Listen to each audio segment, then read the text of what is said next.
ദൈവനാമത്തിന് മഹത്വം ഉണ്ടാകട്ടെ. ജീവ നേർവഴിയിലേക്ക് ഏവരെയും സ്വാഗതം ചെയ്യുന്നു. വീണ്ടും ദൈവവചനവുമായി നിങ്ങളുടെ മധ്യേ നിൽക്കുവാൻ കർത്താവ് എളിയവനെ സഹായിച്ചതിനായി നാമത്തെ നന്ദിയോടെ സ്തുതിക്കുന്നു.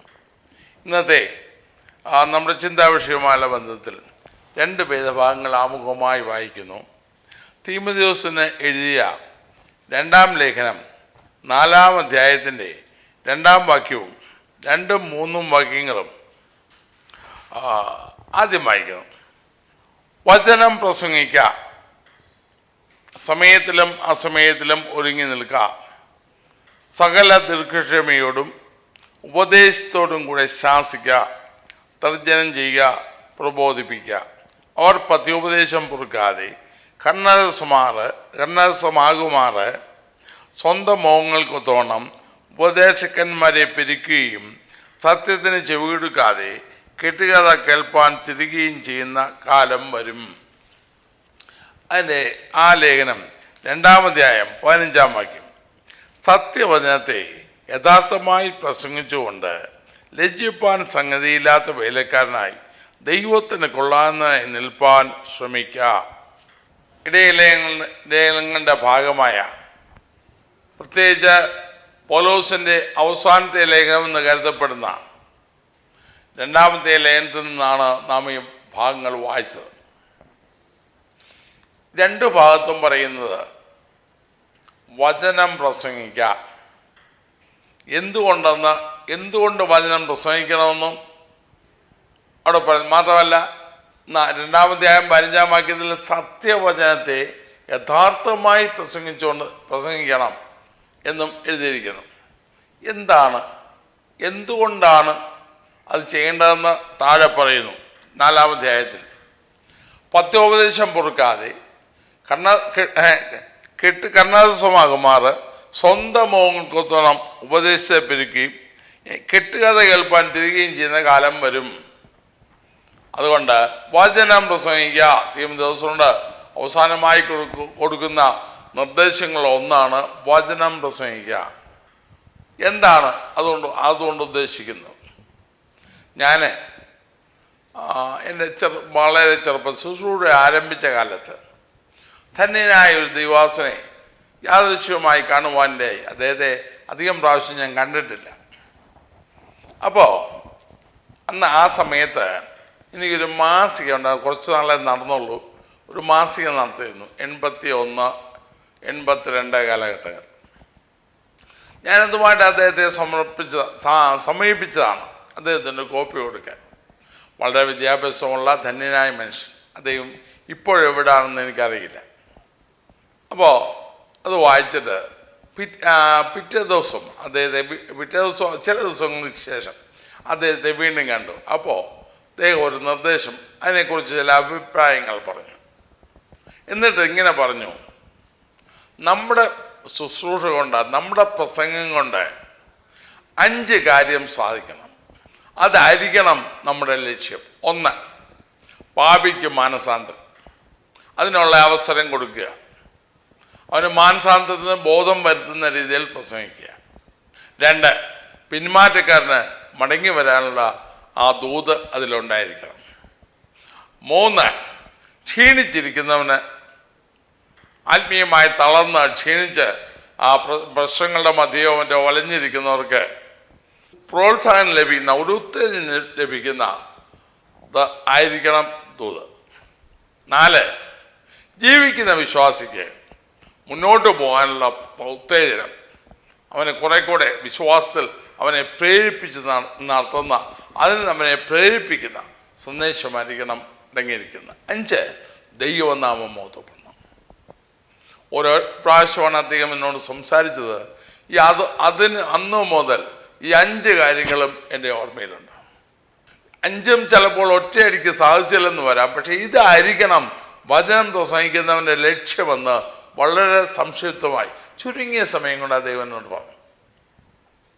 ഒരു ഉന്നത ഉദ്യോഗസ്ഥനും നല്ല ആത്മീയനും പ്രസംഗനുമായ വ്യക്തിയായിരുന്നു. കൃപയാൽ അന്നു മുതൽ അതെനിക്ക് വളരെ പ്രയോജനമായി. എന്നാൽ ഇന്ന് കാണുന്ന പ്രവണത കാണുമ്പോൾ വളരെ ദുഃഖം തോന്നും. 1981 ഇത് ഈ കൂടിക്കാഴ്ച നടന്നത്. അതിനുശേഷം അദ്ദേഹത്തെ കണ്ടിട്ടുമില്ല. അപ്പോൾ ഇന്ന് ഒച്ചയും ബഹളവും ഉണ്ടാക്കുക, സ്റ്റേജിന് ചുറ്റും ഓടുക, കിടന്നലറുക, അപശബ്ദങ്ങൾ പുറപ്പെടുവിക്കുക, എന്തെങ്കിലും പറയുക, ആളുകളെ ഇളക്കുക. വാസ്തവം പറഞ്ഞാൽ ആത്മീയ കൂട്ടങ്ങൾ, യോഗങ്ങളെന്ന് പറയുന്ന പല സ്ഥലത്തും പോകുമ്പോൾ ലജ്ജയോടെ, ആത്മീയ വിശപ്പോടെ മടങ്ങി വരുന്ന സാഹചര്യമുണ്ട്. ഒന്നും കിട്ടാതെ. കഴിഞ്ഞിടയ്ക്ക് മാസങ്ങൾക്ക് മുൻപ് ഞാൻ 3 ദിവസം ഒരു യോഗത്തിൽ പങ്കെടുക്കേണ്ടി വന്നു. പ്രസംഗിക്കാനില്ല, പങ്കെടുക്കേണ്ടി വന്നു. വാസ്തവം പറഞ്ഞാൽ അന്ന് പ്രസംഗകൻ കാട്ടിക്കൂടിയ കോപ്രായങ്ങൾ കണ്ട് എനിക്ക് ലജ്ജ തോന്നി. വ്യാജ പ്രസ്താവനകൾ, തന്നെ താൻ പ്രൊജക്റ്റ് ചെയ്യാനുള്ള, തന്നെ ഉയർത്തി കാണിക്കാനുള്ള പ്രകടനങ്ങൾ, ഭൗതിക നേട്ടം ഉണ്ടാക്കാനുള്ള വാചക കസർത്ത്, ഇതല്ലാതെ ദൈവവചനം വേണ്ടതുപോലെ പങ്കുവെക്കുന്ന ആളുകൾ ഇന്ന് കുറഞ്ഞു. അത് ജനത്തിന് വേണ്ടതാണ്. വചനം വേണ്ട. എന്നാൽ ദൈവത്തിൻ്റെ ആത്മാവ് എപ്പോഴും പറയുന്നു, വചനം പ്രസംഗിക്ക. കെട്ടുകഥയും കിഴവിക്കഥയും സ്വയപ്രശംസയും വ്യാജ പ്രസ്താവനയും ഇളക്കവും പെരുക്കവും, ചുരുക്കി പറഞ്ഞാൽ സമയം പാഴാക്കുന്ന, ഏറ്റവും വിലപിടിച്ച അവസരം വ്യർത്ഥമായി ചെലവഴിക്കുന്ന ദുഃഖകരമായ അവസ്ഥ. ഒരിക്കലും മാതാവിനോട് പറഞ്ഞു, എൻ്റെ കുഞ്ഞെ എല്ലാ ആഴ്ചയും പോന്നു, ഒന്നും കിട്ടുന്നില്ല, പട്ടിണിക്കാ തിരിച്ചു വരുന്നേ. പലരും ഇങ്ങനെ പറയാറുണ്ട്. ഇവിടെയാണ് കുഴപ്പം. എന്താണ് കുഴപ്പം? അത് പറഞ്ഞു. ആ തീമോഥെയോസ് ലേഖനത്തിൽ 1, 2 തീമോഥെയോസിലും തീത്തോസിലും നിർബന്ധമായി പറയുന്നു, വചനം പ്രസംഗിക്കുക. കാരണം ദൈവവചനമാണ്. റോമാലേഖനത്തിൽ പറയുന്നുണ്ടല്ലോ, വിശ്വാസം കേൾവിയാലും കേൾവി ക്രിസ്തുവിൻ്റെ വചനത്താലും വരുന്നു. കർത്താവിൽ അറിയണമെങ്കിൽ ദൈവവചനമാണ് നമുക്ക്, ദൈവവചനത്തിൻ്റെ കേൾവിയാണ് നമ്മെ വിശ്വാസത്തിലേക്ക് നയിക്കുന്നത്. യാക്കോബിൻ്റെ ലേഖനത്തിലും 1 പത്രോസിലും ഇങ്ങനെ പറഞ്ഞല്ലോ. യാക്കോബ് പറഞ്ഞു, നാം അവൻ്റെ സൃഷ്ടിയിൽ ഒരുവിധം ആദ്യഫലമാകേണ്ടതിന് തൻ്റെ വചനത്താൽ വീണ്ടും ജനിപ്പിച്ചോ. പത്രോസിലും അത് തന്നെ കാണാം. കെടുന്ന ബീജത്താലല്ല, കെടാത്തതിനാൽ എന്നേക്കും നിലനിൽക്കുന്നതുമായ ദൈവവചനത്താൽ തന്നെ നിങ്ങൾ വീണ്ടും ജനിച്ചിരിക്കുന്നു. അപ്പോൾ കെടാത്ത ബീജമായ ദൈവവചനം 1 പത്രോസ് 2-ാം അധ്യായത്തിൽ വചനം വന്ന മായമില്ലാത്ത പാൽ കുടിപ്പാൻ വാഞ്ചിപ്പിന്ന് കാണുന്നു. അപ്പോൾ മായമില്ലാത്ത വചനം ജനത്തിന് കൊടുക്കുവാനാണ് ഓരോ പ്രസംഗകനും വിശ്വാസിയും ശ്രദ്ധിക്കേണ്ടത്. മറിച്ച് 1 മണിക്കൂറുണ്ടെങ്കിൽ, അല്ലെ അരമണിക്കൂറുണ്ടെങ്കിൽ പ്രകടനവും കലാപരിപാടിയും ഇളക്കവും ബഹളവും ആട്ടവും ചാട്ടവും സ്റ്റേജിന് ചുറ്റും ഓട്ടവും, ഇതുകൊണ്ടൊന്നും ഭവിക്കുന്നില്ല. അന്നേരത്തെ കുറേ വികാരപ്രകടനങ്ങൾ കണ്ടേക്കാം, പക്ഷെ ഒരു ഗുണവും ഉണ്ടാകത്തില്ല, നഷ്ടം മാത്രം. അപ്പോൾ പൗലോസ് പറഞ്ഞായിരുന്നു, ഞാനിത് ആ ഒരു സ്റ്റഡിയായിട്ട് അല്ലത് പറയുന്നത്, പൊതുവിലങ്ങ് പറഞ്ഞു വിടുന്നു. അവർ പത്യോപദേശം പൊറുക്കാതെ കന്നഡസമാകുമാറ് സ്വന്തം മോങ്ങൾക്ക് തോണം ഉപദേശകന്മാരെ പിരിക്കുകയും സത്യത്തിന് ചെവിടുക്കാതെ കെട്ടുകഥ കേൾപ്പാൻ തിരികെയും ചെയ്യുന്ന കാലം വരും. അതിനെ ഒന്ന് രസിക്കണം. ഇന്നത്തെ പ്രസംഗം കേട്ടാൽ രസിക്കണം. നല്ല രസമാണ്, സമയം പോയത് അറിയത്തില്ല എന്നൊക്കെ പലരും പറഞ്ഞ് കേൾക്കാറുണ്ട്. ചിലരവരുടെ പാണ്ഡിത്യം വിളമ്പും, ചിലർ തമാശ വിളമ്പും, ചിലർ കഥ വിളമ്പും. എന്തിനു പറയുന്നു, ബഹുരസമാണ്. അതുകൊണ്ട് ചിലപ്പോൾ പ്രോഗ്രാം കിട്ടിയേക്കാം, പക്ഷേ ദൈവത്തിൻ്റെ ന്യായത്തിന് മുൻപിൽ അവർ കണക്ക് പറഞ്ഞേ പറ്റത്തുള്ളൂ. പത്യോപദേശം വേണ്ട. എന്നാൽ വചനം വിട്ടുള്ള എല്ലാ പ്രവൃത്തിയും സാത്താന്യമാണ്. സദൃശവാക്യം 30-ാം അധ്യായത്തിൽ ഇങ്ങനെ എഴുതിയിട്ടുണ്ട്, അവൻ്റെ വചനത്തോട് നീ ഒന്നും കൂട്ടരുത്. അവൻ നിന്നെ വിസ്തരിച്ചിട്ട് നീ കള്ളനാവാൻ ഇടവരുത്. പൗലോസ് പറഞ്ഞു, വചനം പ്രസംഗിക്കുന്നവൻ ദൈവത്തിൻ്റെ അരുളപ്പാട് പ്രസ്താവിക്കുന്ന പോലെ ആകട്ടെ. ഞാൻ പലപ്പോഴും എൻ്റെ അടുക്കൽ വരുന്നവരോട് പറയാറുണ്ട്, എന്നോട് കൂടുതൽ നിൽക്കുന്ന ചുരുക്കം ചില വിലക്കാരോട് പറയാറുണ്ട്, മറ്റത് പല സ്ഥലത്തും പറയാറുണ്ട്, ഒരു പക്ഷേ നാളെ എനിക്ക് മറ്റൊരാളോട് സംസാരിക്കാൻ അവസരം കിട്ടിയിട്ടെന്ന് വരത്തില്ല. ഇതെൻ്റെ അത് പ്രസംഗശാസ്ത്രത്തിലും അങ്ങനെയാണ് പറയുന്നത്. ഒടുക്കത്തെ പ്രസംഗമാണെന്നുള്ള ബോധത്തോടെ വേണം ഇത് പ്രസംഗിക്കാൻ. 2, കേൾക്കുന്നവനും ഒരുപക്ഷെ ജീവിതത്തിൽ ഒരിക്കലും കേൾക്കാൻ ചാൻസ് കിട്ടിയില്ലെങ്കിലോ ആ ബോധം പറയുന്നയാളുടെ ഹൃദയത്തിൽ ഉണ്ടാകണം. അപ്പോൾ 1980 ദൈവത്തിൻ്റെ ആത്മാവ് ഞാൻ എബ്രഹാം ക്രൂസൈഡ് വിട്ട് വിശ്വാസ ജീവിതം തിരഞ്ഞെടുത്ത് സഭാശുശ്രൂഷയിലേക്ക് പ്രവേശിച്ച സമയത്ത് എൻ്റെ ജീവിതത്തോട് സംസാരിച്ച ഇന്നും എൻ്റെ ഉള്ളിൽ നിറഞ്ഞു നിൽക്കുന്ന ഒരു വാക്യമാണ് ആ 15-ാം വാക്യം. 15-ാം വാക്യം, സത്യവചനത്തെ എങ്ങനെയും പ്രസംഗിക്കണമെന്നല്ല അവിടെ പറഞ്ഞേ, ഏതെങ്കിലും വിധത്തിൽ പറഞ്ഞു കൂട്ടണമെന്നല്ല പറഞ്ഞത്. സത്യവചനത്തെ യഥാർത്ഥമായി പ്രസംഗിച്ച് ഉള്ളവണ്ണം, rightly dividing the word of God, ശരിയാവണ്ണം സത്യവചനത്തെ യഥാർത്ഥമായി പ്രസംഗിച്ചുകൊണ്ട് ലജ്ജിപ്പാൻ സംഗതിയില്ലാത്ത വേലക്കാരനായി ദൈവത്തിന് കൊള്ളാവുന്നതായി നിൽപ്പാൻ മലയാളത്തിൽ ശ്രമിക്കാന്ന. എന്നാൽ KJV-യിൽ സ്റ്റഡി ടു ഷോ ദൈസെൽഫ്, അഭ്യസിക്ക. നീ ദൈവത്തിന് കൊള്ളാവുന്നതായിരിക്കണം. മനുഷ്യരെ പ്രവൃത്തേക്കാം, മനുഷ്യരെ എതിർത്തേക്കാം, മനുഷ്യർക്ക് ഇഷ്ടപ്പെട്ടതെന്ന് വരാം. പക്ഷേ ദൈവത്തിൻ്റെ അരുളപ്പാട്, ദൈവത്തിൻ്റെ ആലോചന, ദൈവത്തിൻ്റെ വാക്കുകളാണ് പറയുന്നതെന്നുള്ള ബോധ്യത്തോടെ യഥാർത്ഥമായി ദൈവത്തിന് കൊള്ളാൻ ദൈവം അപ്രീഷിയേറ്റ് ചെയ്യണം. ലോകത്തുള്ള എല്ലാ മനുഷ്യരും അയാളുടെ പ്രസംഗം പോരാന്ന് പറഞ്ഞാലും ദൈവം അംഗീകരിക്കണം. അപ്പോൾ വളരെ ഞാൻ അന്നു മുതൽ ദൈവത്തിൻ്റെ ആത്മാവ് 1980 ജൂൺ മാസത്തിൽ എന്നോട് ഇടപെട്ട എൻ്റെ ജീവിതത്തിൽ ആ നിലയ്ക്കുള്ള പല സന്ദർഭങ്ങളിലും ചില എൻകൗണ്ടേഴ്സ് ഉണ്ടായത് എനിക്ക് വ്യക്തിപരമായി അറിയാം. അപ്പോൾ അതിലൊന്നാണ് ഇത്, സത്യവചനത്തെ യഥാർത്ഥമായി പ്രസംഗിക്കുക, ദൈവത്തിന് കൊള്ളാൻ നിൽപ്പാൻ അഭ്യസിക്കുക. ദൈവമാണ് അപ്രൂവ് ചെയ്യേണ്ടത്. കാരണം ഇത് ദൈവത്തിൻ്റെ വചനമാണ്. സ്വർഗത്തിൽ എന്നേക്കും സ്ഥിരമായിരിക്കുന്ന വചനം, നിലത്ത് ഉലയിലൊരുക്കി 7 പ്രാവശ്യം ശുദ്ധി ചെയ്ത വെള്ളി പോലുള്ള ദൈവവചനം. ആകാശം ഭൂമി ഒഴിഞ്ഞു പോവും, എൻ്റെ വചനങ്ങളോ ഒരു നാൾ ഒഴിഞ്ഞു പോലെന്ന് കർത്താവ് പറഞ്ഞ വചനം. പുല്ലുണങ്ങി പൂവാടുന്നു, യഹോവയുടെ വചനമോ എന്നേക്കും ഇരിക്കുന്നു എന്നുള്ള വചനം. അപ്പോൾ ആ ദൈവവചനം ദൈവത്തിൻ്റെ അരുളപ്പാടാണ്, അതെൻ്റെ കയ്യിൽ ഏൽപ്പിച്ചതാണ് എന്ന ബോധത്തോടെ പ്രസ്താവിച്ചിരുന്നെങ്കിൽ എത്ര നന്നായിരുന്നു. ഭയത്തോടെ, നടുക്കത്തോടെ, വിശ്വസ്തയോടെ ഇത് പ്രസ്താവിച്ചിരുന്നെങ്കിൽ എത്ര നന്നായിരുന്നു. എന്നാൽ ഇന്നോ എർമ്യാപ്രവചനത്തിൽ വായിക്കുമ്പോൾ നമുക്ക് കാണാം, എൻ്റെ വചനം അവർക്ക് നിന്ദിയായിരിക്കുന്നു. എന്നാൽ നിന്ദിയാകുന്ന ആർക്കാണെന്നറിയാവോ? നാശത്തിലേക്ക് പോകുന്നവർക്ക്. വചനത്തെങ്കിൽ വിറയ്ക്കുന്ന ഒരു കൂട്ടമുണ്ട്. കെട്ടുകഥ കേൾപ്പാൻ തിരിഞ്ഞ്, കെട്ടുകഥ പറഞ്ഞ് രസിപ്പിച്ച് ആംഗ്യവും കാണിച്ച് കോക്രിയും കാണിച്ച് കണ്ണുകൊണ്ടും കാലുകൊണ്ടും പലവിധ അഭ്യാസങ്ങൾ ചെയ്യുന്ന കാണിച്ച് ഇല്ല സർക്കസ് കൂടാരത്തിലെ കോമാളികളെ പോലെ പലരും ഒന്നായി പോകുന്നു. ജനം രസിച്ചു. പിന്നെ ആ വ്യക്തി പ്രസംഗം ചെല്ലുന്നിടത്ത് ആളുകൾ ഇരിച്ചു കയറുക. ഒരു പക്ഷേ ഈ വാക്കുകൾ വിഷമകരമായിരിക്കാം. ഹൃദയത്തിലെ വേദനയിൽ നിന്ന്, ദൈവത്തിൻ്റെ ആത്മാവെന്ന നടുക്കത്തിൽ നിന്നാണ് ഇത് പറയുന്നത്. ഇതിനെല്ലാം ശിക്ഷാവിധിയുണ്ട്. പൗലോസ് പറഞ്ഞത് നോക്കുക.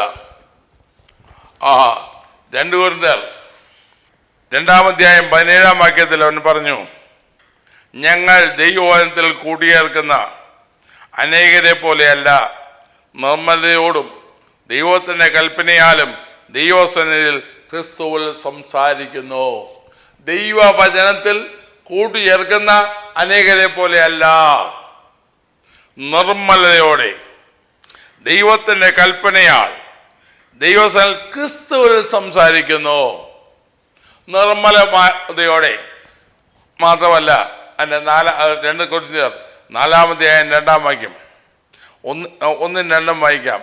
അതുകൊണ്ട് ഞങ്ങൾക്ക് കരുണ ലഭിച്ചിട്ട് ഈ ശുശ്രൂഷ ഉണ്ടാകിയാൽ ഞങ്ങൾ അധൈര്യപ്പെടാതെ ലജ്ജാകരമായ രഹസ്യങ്ങളെ തേച്ച് വായം പ്രയോഗിക്കാതെയും ദൈവവചനത്തിൽ കൂട്ടിയേർക്കാതെയും സത്യം വെളിപ്പെടുത്തുന്നതിനാൽ ദൈവസന്നിധിയിൽ സകലരുടെയും മനസ്സാക്ഷിക്ക് ഞങ്ങളെ തന്നെ ബോധ്യമാക്കുന്നു.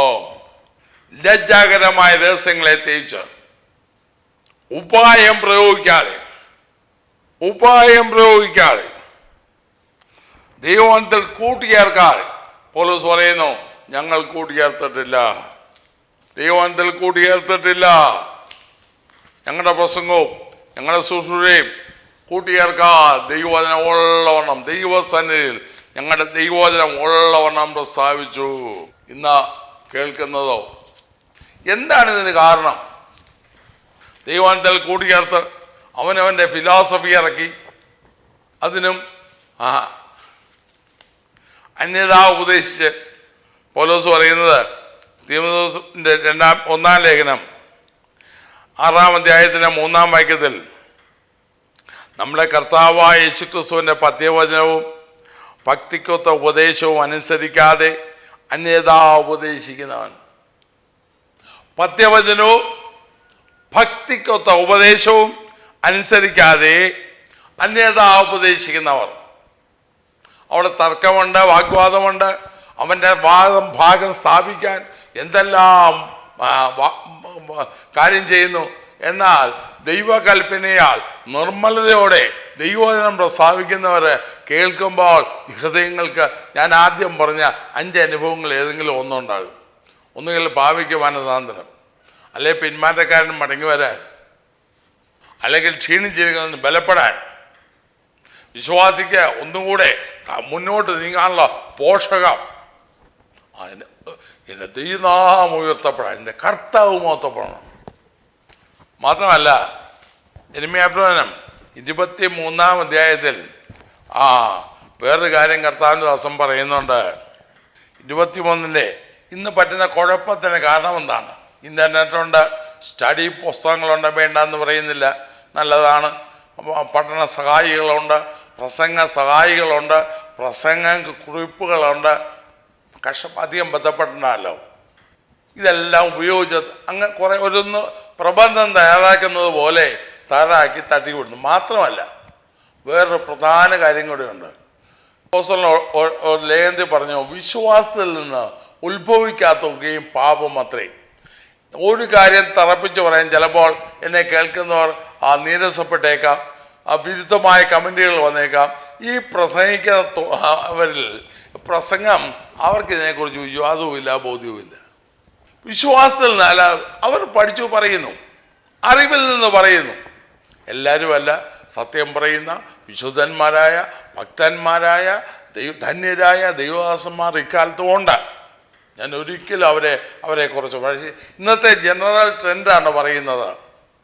എന്തോ പറയുന്നു, ജനത്തിന് മാനസാന്തരം ഉണ്ടാകണമെന്നോ, ദൈവത്തെ അന്വേഷിക്കണമെന്നോ, ദൈവം നോക്കണമെന്നോ, സത്യം ഇന്നതാണോ, അത് നിർബന്ധമില്ല.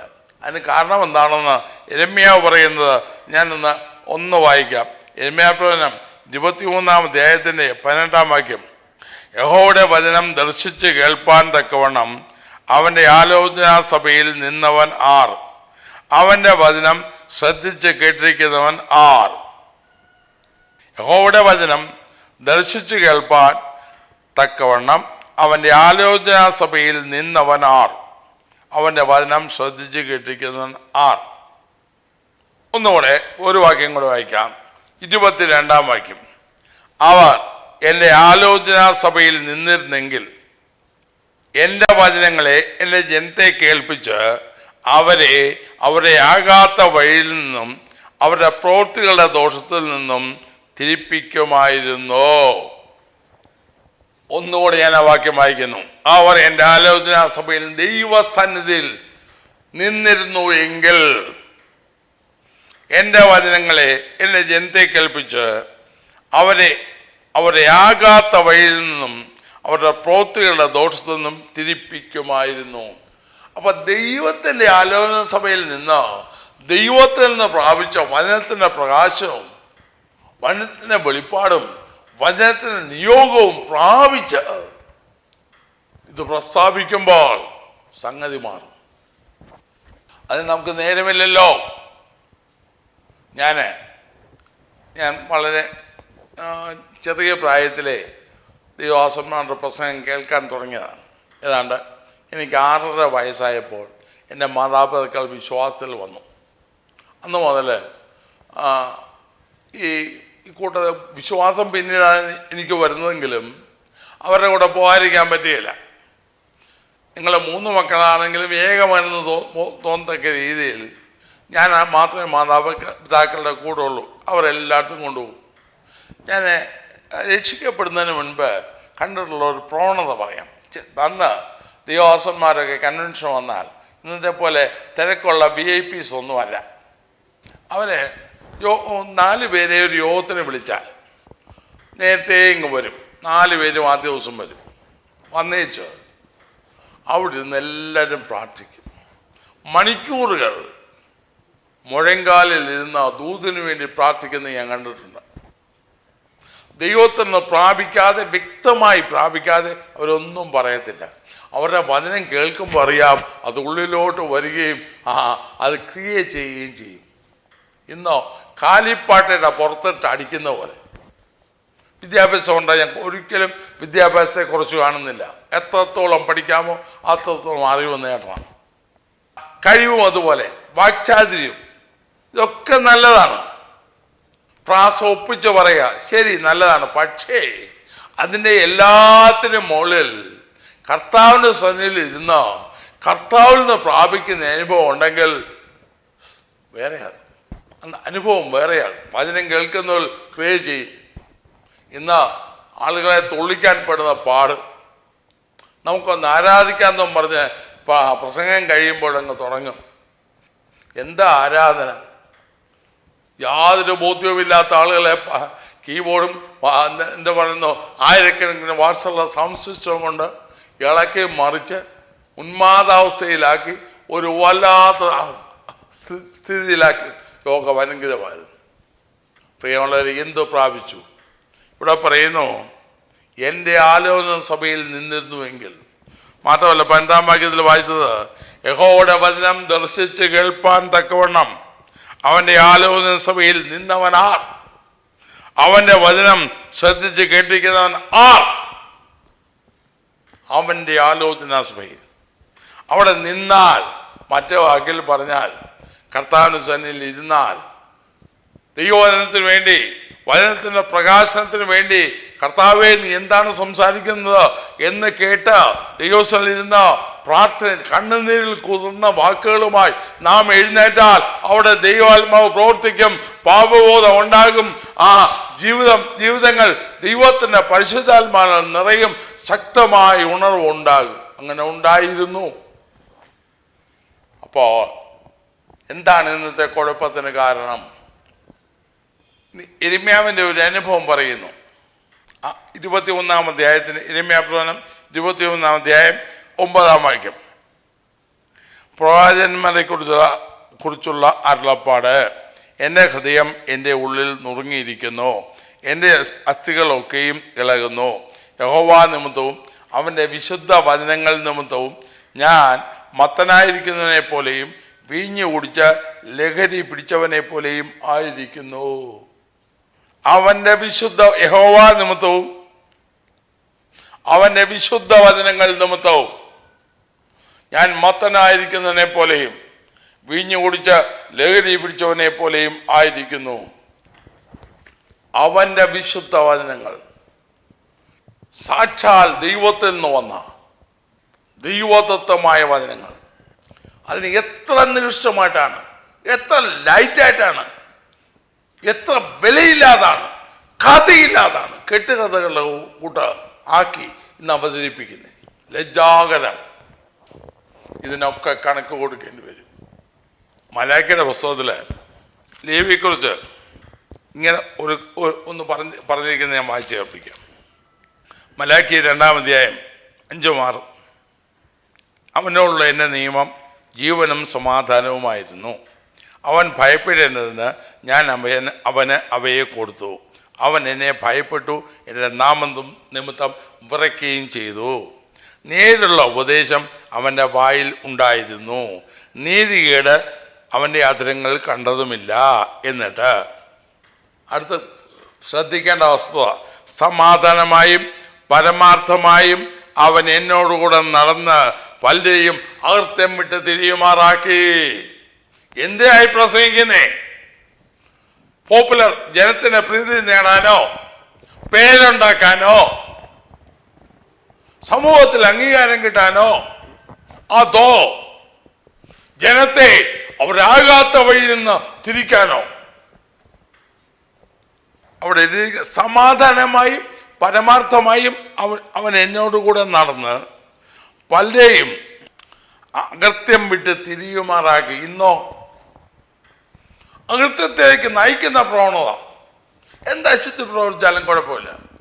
പാപത്തെക്കുറിച്ച്, നീതിയെക്കുറിച്ച്, ന്യായവിധിയെക്കുറിച്ച് ദൈവത്തിൻ്റെ ആത്മാവിൽ നിറഞ്ഞ് ബോധം വരുത്തുന്ന പ്രസംഗങ്ങൾ എവിടെ?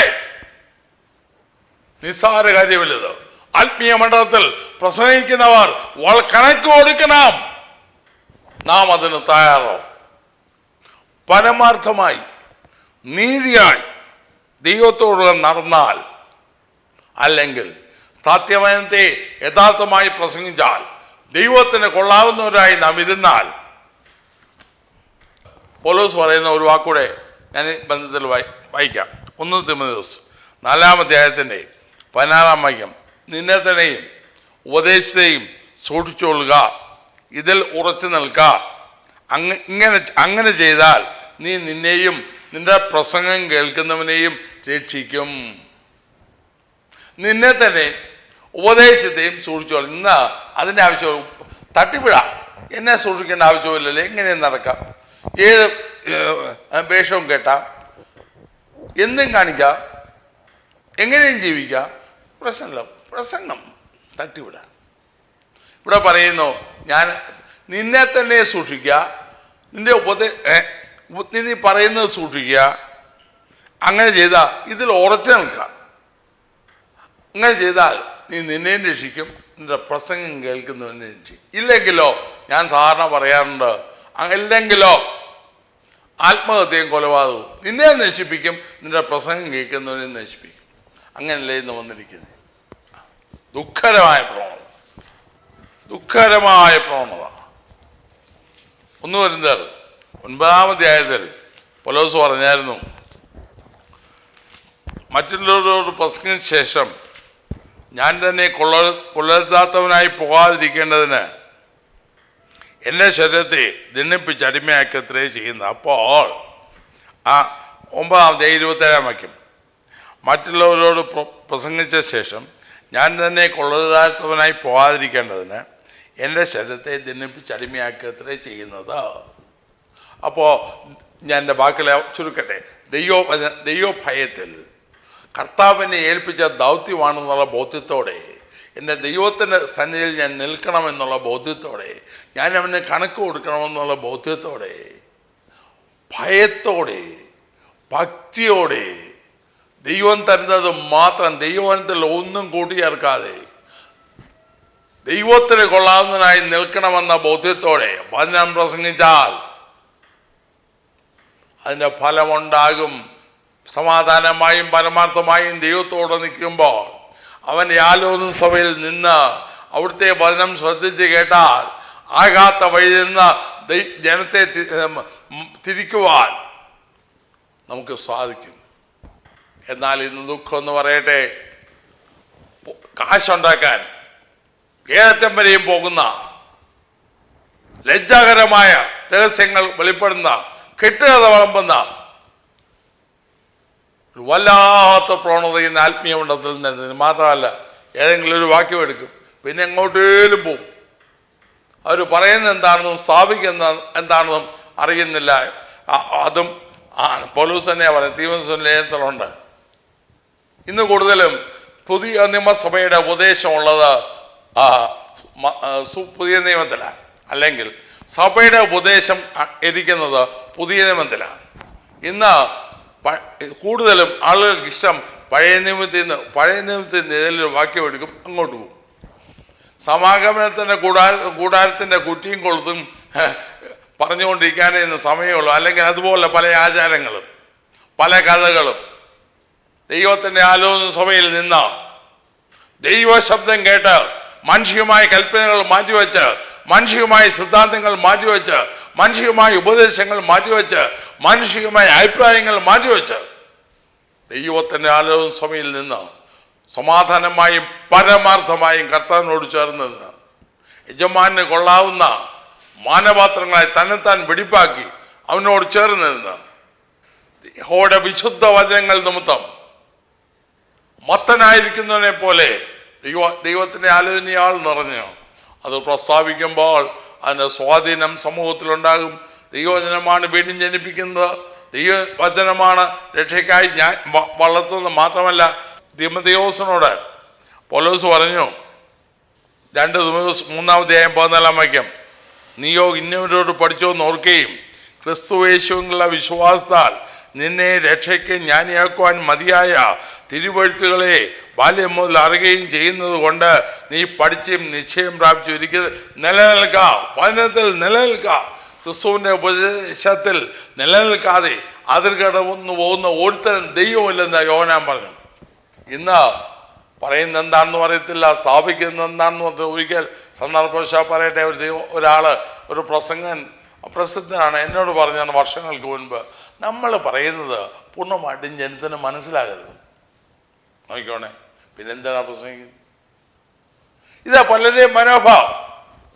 ഒരു കരം ചോറിൻ്റെ വേവറിയാൻ 1-2 എടുത്ത് ഞെക്കുകയുള്ളല്ലോ. അപ്പോൾ പൊതുധാരണ നമ്മൾ പറയുന്നതൊന്നും ജനത്തിന് നമുക്ക് അവരുടെ മുന്നിൽ പ്രകടനം നടത്തി നിൽക്കണം.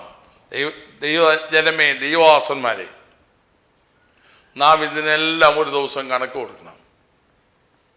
അപ്പോൾ ഞാൻ സാധാരണ പറയുന്ന വാചകം ഒന്നുകൂടെ പറയുന്നു, ഞാൻ നിന്നൊരു കാര്യം തീർക്കുന്ന ആളിൽ നീ ധൈര്യത്തോട് നിൽക്കുമോ?